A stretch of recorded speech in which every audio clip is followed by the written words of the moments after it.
Hey, Hello. how are you doing, Hannah? I'm doing well. How are you? No half bad. And I just wanted to say, I was at the Party at the Park event. It was really, really nice. Good, good. Yeah, we think it was a really good turnout. It went Mhm. really well. Yeah, although one could complain about the heat, but I guess I mean, we did put the request in to have the breeze come through, but yeah. Although the misters were really helpful in that regard. Well, Uh, good, yeah, good. but thank you again, Hannah, for taking time to meet with me. And obviously, over the past few months or so, I have been really invested in this idea about misinformation, right? How it has affected lives around us, and how it even affects our day-to-day lives, right? And especially, in my opinion, most of us overlook um, the concept of misinformation at a very local level, right? Often when we think of misinformation, we think of like big scandals at the national level, something political. And Hmm. often when I mention misinformation, people automatically think it's something political, right? Hmm. But I just want to raise awareness to the fact that misinformation can come in many forms, right? Especially in local contexts where it often goes underreported and everything. And I was Hmm. talking about this with other journalists as well, and I thought your opinion as chief communication strategist of a city of, and it's a very local environment, right? Hmm. We pride ourselves in being a sort of small town environment. And Right. I thought you would have really valuable opinions on that as well. So, if you don't mind, I was hoping you may first just give me a little rundown of your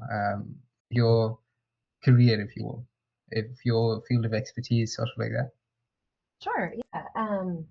So I've worked in government for Mhm, my entire career, essentially worked in government communications. So I've been with the city of Coppell in this position for about 7 years now. So mhm, very, very lucky, very honored to work for the city. It's a great place to work and it's a great community to serve for sure. Um, let's see. So just kind of give you an idea of what the Community Information Office does and how we mhm, operate.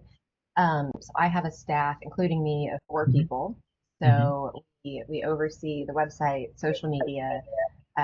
We work with journalists, have conversations with journalists, conduct interviews, send out news releases, and do lots of different things to try to engage the community and inform them of all the great things that we have going on. So that's mhm, everything from special events like Celebrate Coppell to mhm, decisions that are made at city council meetings that people don't necessarily always pay attention to, but has a direct impact on mhm, their lives and how things work in Coppell.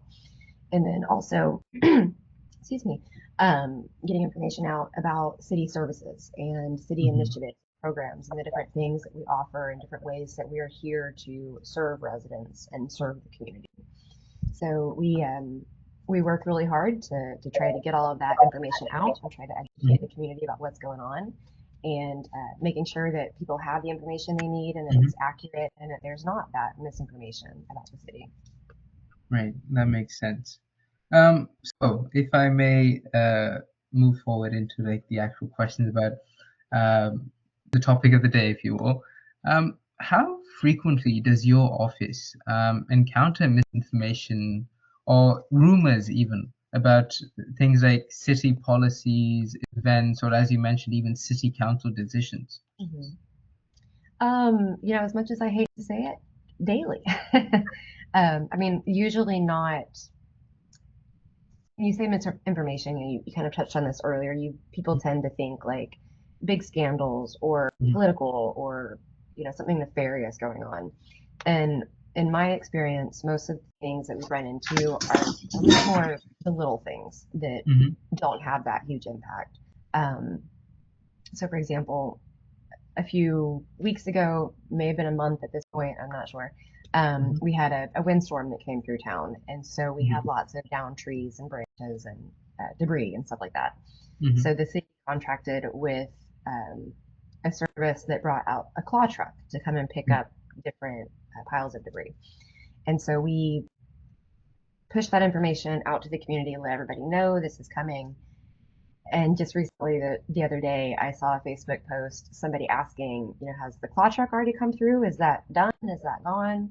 So we just continue to see questions that people have in the community. And I wouldn't necessarily label it as misinformation, Mm-hmm. but things that people maybe don't quite understand or have all the information about. And a question gets posed on Facebook, somebody else answers, and they maybe don't have all the details either. And so then it just keeps spiraling downward, if you will. Right, that makes sense. So I guess in a sense, what you are coming at is at the local level, while misinformation is an issue, it is more of the fact that people don't know where to go access the information. Right. Yeah, that is a big part of our challenge for sure, is people not knowing what platforms we use, the city website, how to access that, where to find info. So one of the things that we're always cognizant of is trying to get the data from our community of what platforms do you use? What platforms are you on? And then we can then use those platforms to meet residents where they are and communicate with them a little bit better to try to spread that information a little more. But yes, that is definitely a challenge. Of we have groups in the city that aren't connected at all to the city's social media pages. I've never checked the website, never even thought to call the city. So Right. it's a Yeah, I can see how that'd be hard, especially in a city where you have 40,000 people or so, close to 40,000, and like it's right, hard to connect with everyone. right. So in your experience, right, what are some fields or some areas in which misinformation spreads? Like as you mentioned, the cleanup efforts with all the downed trees and everything. What are, in your opinion, the most common things that you can find false information about around, like you mentioned, Facebook, socials, and stuff like that? Yeah, a couple of topics come to mind just because they're recent things I've seen recently. Um, so budget and tax information is often misunderstood in the community because it's a very complex subject. So talking about property taxes and city expenditures, it's very technical, very complex, and people really typically don't care that much, and they don't want to go read through the city's budget book, and I totally get it. Um, but so we often run into bits and pieces of details that just get overlooked or aren't quite accurate. They get shared on social media and throughout the community and things like that. Another topic similar to that is DART. So we have the DART station being built in Cypress Waters. So Coppell is not a DART community, but the station is going to be right next door. So there's lots of misunderstanding in the community, I guess, about DART and the city's relation to DART and how we operate with them. So lots of confusion there as well. Right, that makes sense. And if you will, where do you find these comments, if you will, regarding this lack of understanding? As in, what I'm trying to get at is what platforms are those that often result in such misleading information, if you will? It's kind of an interesting question because I mentioned earlier that we definitely have groups in the city that aren't using city platforms, aren't connected to them. So if those groups that we aren't doing as good, we're not engaging them as well as we would like to. We don't know what we don't know. We don't know what those groups are saying, what information they need, and those kind of things. So there is a portion of the population where we just don't even know what their thoughts are or what information we could provide them that would help them. But for the comments that we do see, a lot of times those will be kind of word of mouth comments. So a council member might get a phone call from a resident who has a question or a complaint, and so then that information will get funneled down to staff, or we'll see posts on the Coppell Texas Facebook page, or we'll get comments to our Facebook pages or on our posts. Really, anywhere that we put out information, we'll we try to have those two-way conversations and open up the street for that engagement. So anywhere that we have comments, we tend to have some questions. Right, that makes sense. So actually, I'm curious now. In the various, I want to say, outlets for Coppell, for Coppell City, as in your Facebook page, for example, how many people actually follow it as, say, a percentage of the city's population, if you will? Yeah, I want to say the city's main Facebook page right now has about 10,000 followers. I'm not totally sure what that exact number is, but about 10,000. Our police department, their Facebook page has about 10 Mhm. or 11,000, I think. Um, and we also have multiple different Facebook pages for different departments. So all of those have a different following.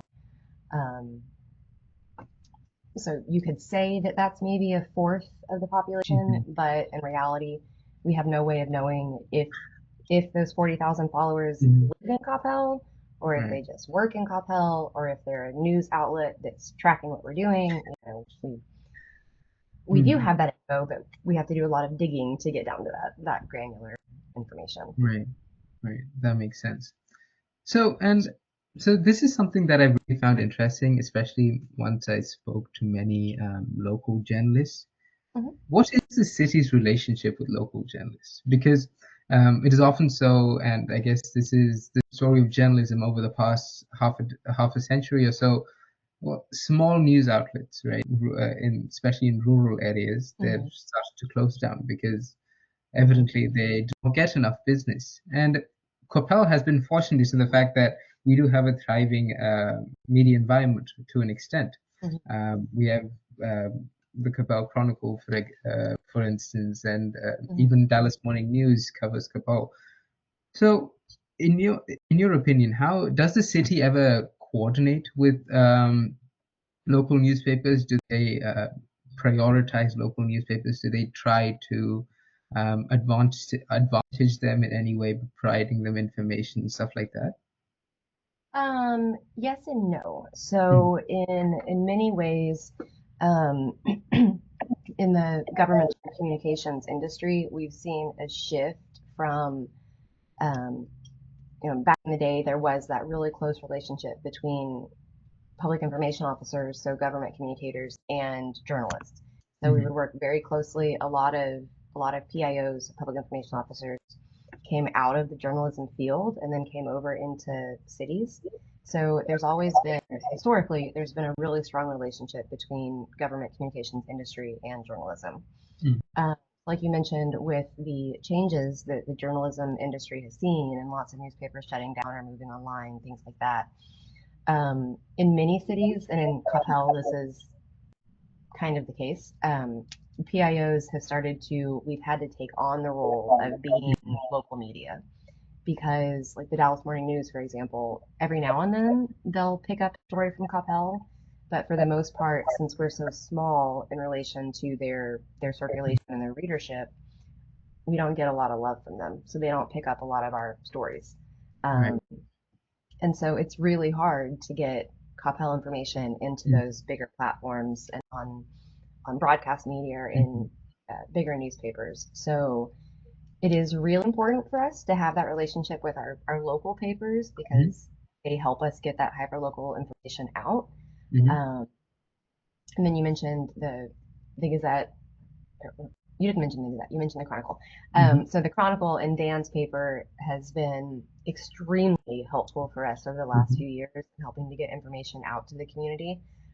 So I work with Dan pretty closely. I send him all of my news releases. We send him information Mhm. all the time. He'll reach out to us with questions or to ask for interviews or information from Mhm. packets and things like that. So we work with him in particular really closely. And then we do have two other newspapers that cover Coppell, the Coppell Gazette Mhm. and the Regular. Mhm. Both of those have been facing some challenges lately. Mhm. So that's going to be another challenge that I foresee in the future is if we lose those two papers, how much Mhm. media attention are we going to lose? How is that going to impact the community? And then what does my staff need to do then to help fill that gap or bridge that gap? Mhm. I kind of feel So like I went on a tangent. Did I answer your question? No, you did, and you did give me a lot of information to work off of. So that got me wondering, right? Um, do city governments, and especially because you work in Coppell, um, do they in any way work to popularize? I don't want to say popularize even, to encourage readers to look at local newspapers, because I am certain that a good portion of Coppell's population would not even know that there exists a local newspaper for Coppell. There exist many local newspapers for Coppell, in fact. Mhm. And it is often that you see them following bigger news outlets and stuff like that, that they often miss out on local news, Mhm. like Mhm. you mentioned. So, is there any way that local governments can try to urge civilians, urge the population to take a look into these local news outlets so that they may also be more aware of the community around them? I think there are ways that we can do that strategically, but that is Hmm. a fine line that we walk there. Hmm. Because we definitely want to maintain that separation between government and free Hmm. press. So we want to make sure that there's not that overlap and people Hmm. can still trust the free press, that it's not run by government. Right. Um, and so I do think it is really important to keep that divide and to not blur those lines too much. But kind of going back to your question, yes, I think there are ways that we could help urge residents to look into those kind of hyper local newspapers. But another challenge you run into is subscriptions. Mm. So for the Coppell Chronicle, for example, it's a subscription Mhm. based newsletter. So that makes it more difficult for us to Mhm. share those articles on social media, for example, because if somebody doesn't have a subscription, then Mhm. they don't have access to that. Right. So I guess kind of circling back, where my mind went to that was one of the ways that we can help encourage people to read those local papers is, for example, sharing articles on our social media that then Mhm. people click that link, go find that local paper and read the article. But if Right. it's behind a paywall, we can't do Mhm. that. So kind Right. of run into some issues there as well. Mhm. Right. I guess So, there are some ways we can do that, but no, we don't typically do that. right. Yeah, no, that makes sense. And yeah, when you mention it, the relation between the free press and the government is really important. And it's obviously, as you said, a very fine line to tread. So, coming back to the topic of misinformation, right? Mhm. How does your team monitor uh, different socials? Like, is there someone who's dedicated, always looking through all of them? Or because I'd imagine it's really hard for the four of you, because obviously it's 40,000 people and you Mhm. can see messages pop out anywhere. So, how does it that you all identify any of the misinformation? So we have multiple different ways. One of the main things we do, we have a tool that we use. We Hmm. partner with a company that helps us with this. Um, and they monitor all of our media. So it's kind of like Google Alerts on Hmm. steroids. So we put in all of our keywords. So anything that has Coppell or one of our keywords get flagged, and we get an email with all of those clips. Hmm. Um, that's one way that we kind of keep tabs on what's being said about the community and things like that, and what's going on in the news. Um, and then we also monitor or just kind of keep an eye on the resident groups, the Facebook pages that we have, and the different groups that the city's not necessarily a part of. Um, we just kind of keep an eye on those to see what's being said in the community, to see if there are any questions that people have, and that tells us that we need to put information out. Or if we see misinformation, we can then put information out to correct that. So we kind of keep an eye on different platforms that residents use. But then a lot of it is also just word of mouth. Because Coppell is so small and because it is kind of that the close knit small Hmm. town feel community, neighbors talk to each other. And Hmm. so neighbors might mention something to a city council member, or we have lots of staff that lives in Coppell. So Hmm. somebody might mention it to a staff person. And so then that gets brought to our attention. Right. So, how does Capel go about fighting it?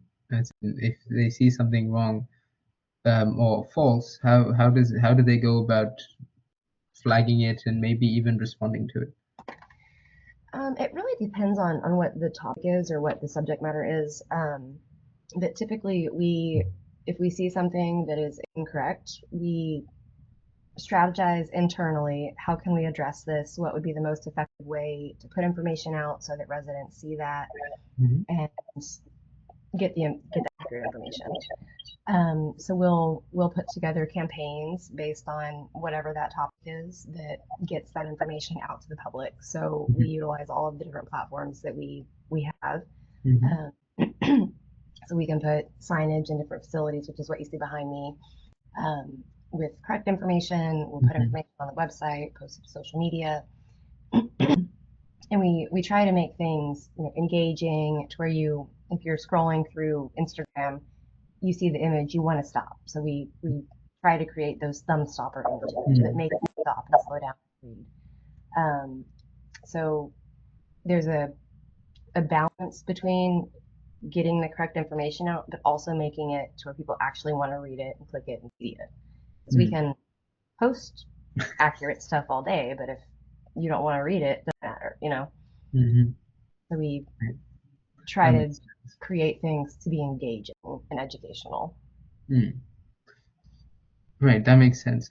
So, on the topic of getting information out to people, this is something I was really curious about, and I observed this a lot when it came to like the entire DFW area.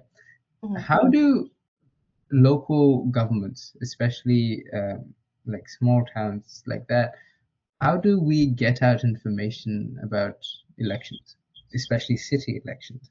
Mhm. Because it often flies under the radar for most people.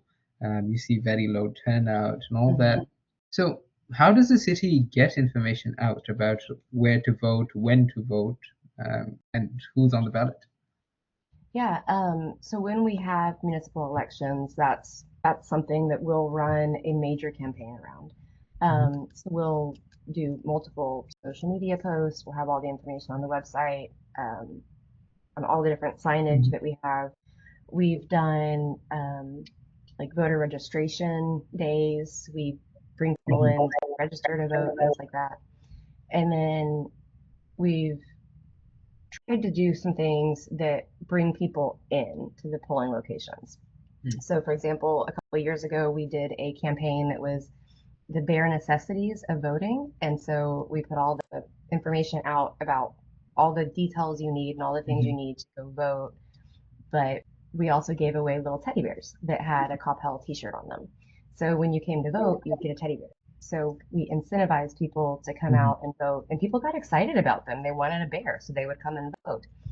Um, and the last election, we had little giveaways, promo items, water bottles, things like that to make the polling location comfortable Mhm. and just make it inviting to encourage people to Right. come in and do their civic duty and vote. Um, the last many years, Coppell has had a way higher turnout for local elections than other cities have, so we're very proud of that. I can't say for sure that that's a result of our marketing. That might just be a civically minded community, but Mhm. take my wins where I can. um, but yeah, so that's something that we really try to get information out about. Mhm.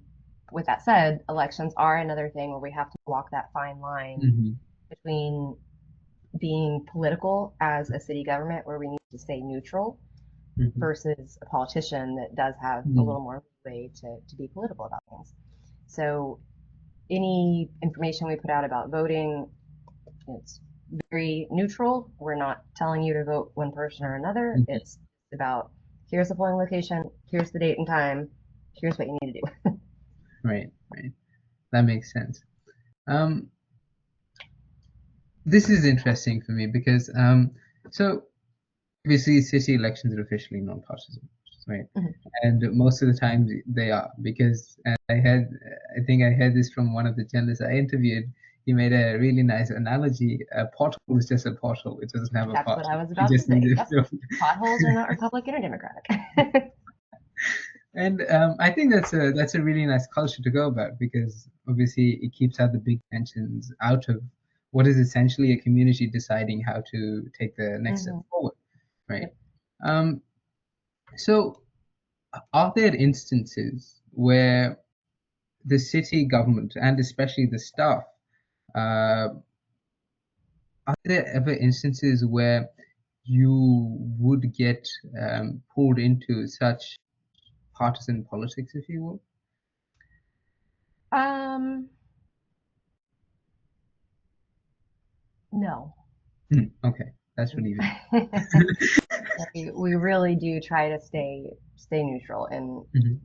staff is here solely to serve the community. So it's up to the Hmm. community to decide which direction they want to go, Hmm. and we are just here to facilitate that. Right, that makes a lot of sense, and I'm pretty sure that makes yours way easier as well. It does, yes. I mean, of So, course, mhm, residents don't always see mhm, that difference, I guess, between mhm, like state, federal, and local government. So other people might try to politicize, mhm, but from the city perspective, no, we stay out of it. okay, that makes sense. So coming back to the idea of misinformation, and you just spoke about how the public might try to politicize something, but then the city just tries staying out of it. Are there ever instances where misinformation, especially with the culture about AI, deepfakes, and stuff like that, we obviously know that in today's world, Americans are less and less trusting of government, Mm-hmm. especially, and that is very evident when we up in the scale in the federal level and even the state level. Have those issues touched local government? Okay, so. Yes. Um, yes. So there, we do have residents, and I will say, rightly so, want to make sure that government, that we are running efficiently and that we're Mhm, good stewards of taxpayer funds. mhm, Um, when when you use public funds for something, we want the community to be mhm, involved and we want them to know what we're doing and how we're doing things. So if people aren't following our channels and getting that information, it is really easy to misconstrue mhm, something or to decide that this was their intent versus this, which was actually our intent. Um, so yes, I did a very poor job of explaining mhm. that. But no, that does make sense. And to an extent, while there is some of that accountability aspect to it, it is sometimes concerning that you see certain narratives getting pushed around that you essentially don't intend to happen, yet it does occur anyway. Mhm. So how does your office balance that? You know, are there ever times that you'd have to censor something? Um, so no, I wouldn't say that we censor anything Hmm. unless there is like a legal requirement to censor something for the Hmm. protection of somebody else. Um, but no, we our approach is to tell the story and just give all the information and explain this is why we made this decision. This is the impact it will have. This is the reasoning behind it. This is the context. So we spend a lot of our time strategizing what that story is and how we Hmm. can explain things to residents. So this is how things work. This is why we did this. This is the benefit that you'll see from it. Um, and taking that storytelling narrative approach, and this is how it will impact you. Hmm. Right. That makes sense. So that's how we try to Hmm. organize things for the benefit of residents. So, we've spoken so far about what happens when that misinformation is out there, right? So, what would you suggest are preventative measures to ensure that it doesn't happen in the first place? How does city government especially deal with that? Yeah.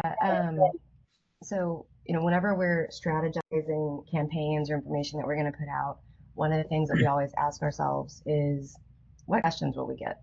What Mm, will residents be concerned about, or what will be confusing that we need to explain a little bit more? So we always try to look ahead, do and try to project out. These are the questions we think we'll get. This is the feedback we think we'll get, and we'll put together like FAQs to address those, or we'll build that into our messaging so that we're giving you that information up front. And then we listen for feedback. Once we publish something, we'll listen to what the community has to say, and then we can adjust the messaging based on that, or add more information based on the questions that we get. But yeah, really try to be proactive about foreseeing outcomes. So that is what hopefully the city government can do, and to a large extent, I guess that does work, right? Because to address questions before they even arise is a big way to stop someone else responding falsely to that question. Right? So how do you think, not the city government, but residents themselves, like within themselves, how do you think they can help do this? Obviously, as you mentioned, not everyone is connected to the city government, but in a general level, right? How can residents themselves, what are some practices that they can put in to make sure that they don't become a part of this misinformation strategy? Yeah, which my first response was going to be connect with the city. We have over 25 social media platforms. We have websites and news alerts and all sorts of ways for people to stay informed about what's going on. So, I'd encourage residents to sign up for those things, sign up for our newsletter, and then you'll get that information directly into your inbox every week. But then, step away from that, not just for city information, but I think just general media literacy. It's a good idea to, when you read something or you see something and you notice yourself having this emotional reaction to it, take a step back and think about it before you react, and ask, is there somewhere where I can go and check this? Is this a accurate source? Is this someone I trust? Is there somebody that can corroborate this? So I just encourage people to be aware of the media landscape we have today and take everything with a grain of salt. Right, that makes sense. And I guess to an extent, what would you say to young people, such as myself, I guess, who are trying to do something about it, especially because obviously there are fact-checking platforms, as you said, like there's good ones like factcheck.org, Snoop's, popular ones. But to an extent, don't those efforts feel kind of distant? Because evidently you're staring at a screen, right? And you're looking at reports. Adding a touch of, I don't know, let's say humanity, person-to-person connect, does that help? Yes. Yes. So really quickly, wanted to clarify. So when I said, go look online, check the website, I specifically meant the city website. So go to the source. Go to the source for the info. But yes, we've had well, I wouldn't say lots. We've had instances with residents who have lots of concerns about the city and how things are run and have questions. And so what the approach that we take as a city is we will meet with them. We'll meet with residents. We have in town center downstairs, there's a little coffee bar area. So, and anybody is welcome to come to that space and just hang out and use Wi-Fi or whatever. But we'll invite residents to come in and meet with us and talk one-on-one. And what we have seen from those conversations is once we add that personal connection and demonstrate that we are willing to listen to you and work with you and we really are here to serve you, residents recognize that. And even if they don't agree with what's going on, they at least have the information and understand it. And so that creates that better connection. And then a lot of times those residents turn around and become great advocates for the city and help us. They tell their friends and tell their neighbors and spread correct information. So it's great. Yeah, I can see that. That's a really cool thing to do. And I guess as we're wrapping up with this, what would you how would you advise other city governments, other local teams such as yours, who see this problem in their city, especially in bigger cities like right next door Dallas or Fort Worth?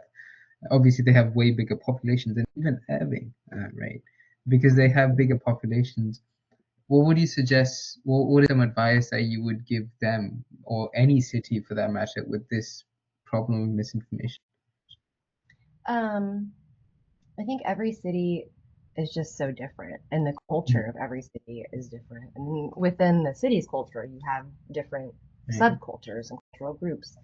Um, so I think that the most important thing for government communicators is getting to know your city and getting Mm-hmm. to know your residents and learning, getting that data. What Mm-hmm. information, what do they care about, what platforms do they use, and so just really getting to know your residents and the community that you serve, and then from there strategizing how you can meet them where they are, and what can the city do to help residents without adding a burden of, you now you need to do XYZ so you know what's going on. Just meeting them where they are and Mm-hmm. providing that and adjusting your strategy based on your residents and what works and what doesn't. So for us, a Facebook post might work really well, but in Dallas, that wouldn't have the same impact. So Mm-hmm. just knowing your audience and knowing what works for them is Right. really important. Right. No, that makes a lot of sense. Right. And I have this question, especially with Coppell's culture, if you will. Do you think there'd ever come a need that we might institute in our curriculum, say maybe a class for media literacy? That's a good question, and that I'm not sure about. Um,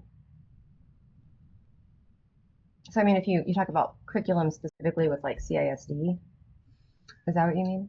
Not in particular with CISD, but just in general, right? Would there ever come a time, and I guess it doesn't even have to be in Capel, where we would need a sort of media literacy class or something akin to that? Because um, we are obviously very much on it, as in we are very involved with media as it is today. Do you think there'd ever come a need that we'd have to recognize that and put into effect some literacy, some awareness, at least at a very young age, like in high school? Um, I do like the idea of that, and I do think just giving young people and students the skills to think critically about the media that they see, I think is important.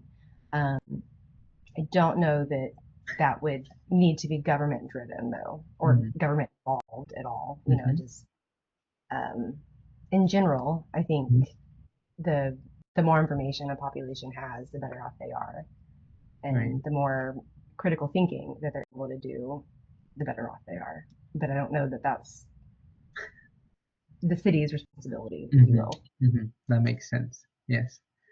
Um, and I guess that's all I have today.